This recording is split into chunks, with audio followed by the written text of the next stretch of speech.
I'll go ahead and let you just kind of drop that on the audience. What is it specifically that kind of led to the twists and turns here?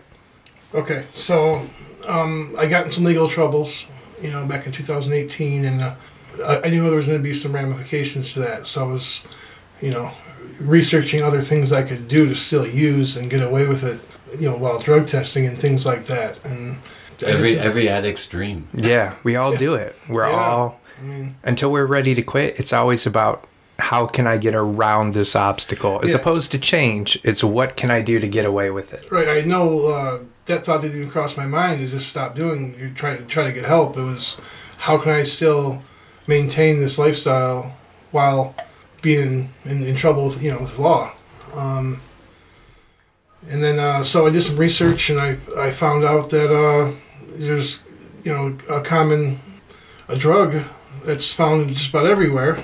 That is an opioid that not many people know about, and that's Imodium AD. It's an anti-diarrheal drug, and it's a fully synthetic opioid, and it's kind of skates under the drug tests for the most part. But there's other problems that come with that, like false positives and things like that.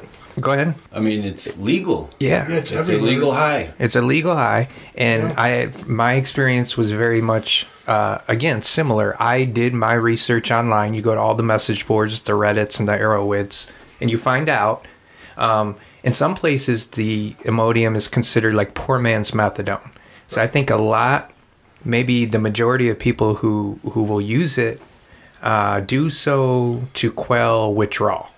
And in your situation, again, you're looking for a way around drug tests. So you're trying to... Right. Yeah, right. So those would be the two primary reasons. What's scary about it is like a recommended dose of it is like 2 milligrams. Right. And a maximum daily allotment is somewhere between like 12 and 16. They say don't take more than 12 or 16. Right. So one of our questions as we're streaming live from one of our... fans is, have you guys ever been in jail together? As a matter of fact. And I'm assuming that... Yes, we have. Yep, you have. Yeah. And I'm assuming that question stems from the fact that you're both participants in drug court. Yeah, and it was frustrating for me because I watched him sleep. Yeah. I could not sleep, and there were times it appeared that he was sleeping like a baby. He'll tell you he couldn't. Yeah. He did. I'm the one who couldn't. Yeah. I looked on jealously, but yes, as a matter of fact, we have. So on that note, we're going to give a shout out to some of our fans here. Megan. Hi, Megan. Megan. Lee. What's going on, Lee? Katrina. And Georgia. Thanks for watching, everyone. Thanks for watching, everybody. That's just a few of them. But yeah, before we go too far, I just kind of want to read, for those of the people that don't know what Imodium is. Right. Because, I have never had needed it, right? So I wouldn't really know. Lucky you. Lucky me, right? But it's a diarrhea medication, right? Mm-hmm. And it treats diarrhea, and it can also decrease the amount of drainage in patients with ostomies.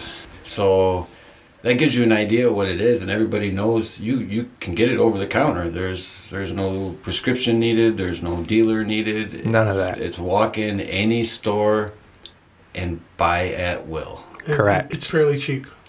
Yeah. Well, so what does a box cost? Depending where you go.